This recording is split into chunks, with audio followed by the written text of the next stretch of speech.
When family turns enemy. I was 25 when I learned a truth that shattered my entire world. Not all enemies are strangers. Sometimes they share your blood. My name is Aisha, and this is not just a story. This is my life. I grew up believing in one simple thing: family is everything.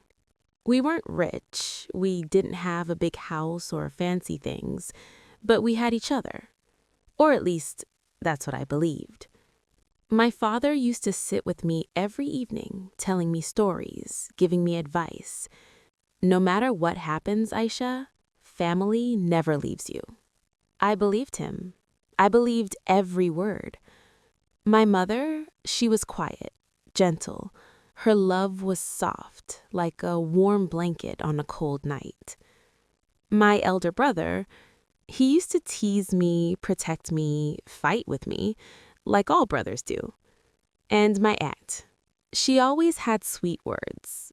Too sweet. But I didn't notice that back then. I was the kind of girl who gave everything, without question, without hesitation. If my brother needed money, I gave it. If my mother was tired, I worked. If relatives came, I smiled, served, stayed silent. Because I thought, love means sacrifice. I just didn't know I was the only one sacrificing. Everything changed the day my father died. That day didn't just take him away. It took my family away too. After his death, the house felt different. Colder, quieter, heavier. Money became a problem. Responsibility became a burden. And suddenly, my brother became the head of the house, a role he was never ready for. At first, it was small changes.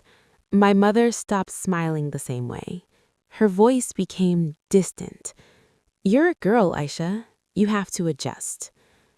Adjust. That word followed me everywhere. It became my cage. When I got my first job, I thought things would get better. I was happy, excited. Finally, I could support my family. But the first day I brought my salary home, everything changed. I handed the money to my brother, smiling, but he didn't smile back. "Give it to me. I'll manage everything." Something inside me hesitated, just for a second. And that second was enough. Don't you trust your own family? I felt guilty, ashamed, weak. So I gave it. And I kept giving. Every month, every salary, every dream. Days turned into months. Months turned into years. And somewhere in between, I disappeared. I had no savings, no independence, no voice. Even my own choices didn't belong to me anymore. When I wanted to study more, my mother said, "What's the need? You'll get married." When I wanted to buy something small, my brother said, "Don't waste money." But they never said that when they spent it. That's when I realized something. I was not a daughter. I was a resource. And then came the day that broke everything completely. One evening, my mother sat beside me. Her voice was soft, too soft.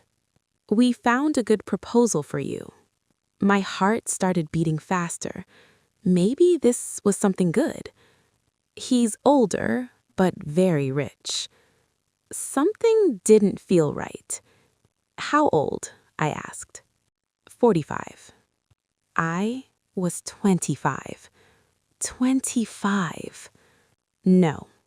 That one word started a war. First, they tried to convince me. "We're doing this for you. We raised you. Don't be selfish." Then came guilt. "Your father would be ashamed." That hurt. A lot. But I still said no. And then my brother exploded.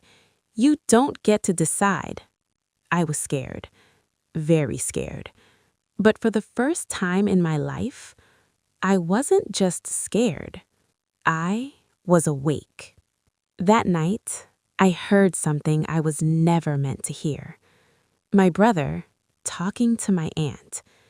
Once she's married, we'll get the money. Money? The man already agreed. So they weren't thinking about my future. They were selling me. That night, I didn't cry because something inside me had changed. I stopped being the good girl and I started acting. The next day, I smiled. I agreed. I said yes to the marriage. And they believed me because they always underestimated me. While they were planning my wedding, I was planning my escape. I opened a secret bank account, saved small amounts, collected documents, learned online skills late at night. I was tired. I was scared. But I kept going because I knew one thing. No one was coming to save me. I had to save myself. The wedding date was fixed. Everything was ready. They were happy. Not for me, for the money. 1 week before the wedding, I disappeared. No goodbye, no explanation. Just a letter. You lost your daughter the day you tried to sell her. Life outside wasn't easy. I struggled. I worked small jobs. I lived in a tiny room. But for the first time, I was free. No one controlled me. No one owned me. Years passed. I worked harder than ever, learned more, earned more, became more. From nothing, I became someone. Someone I was proud of. 3 years later, I went back. Not as the girl they broke, but as the woman they couldn't control. They looked at me like they were seeing a stranger. I didn't shout. I didn't cry. I just smiled. Because the greatest revenge is not destroying them. It's becoming someone they can never touch again. I once was the girl who gave everything. Now, I am the woman who chooses herself. And that is my victory. Thank you for watching. Please like and subscribe.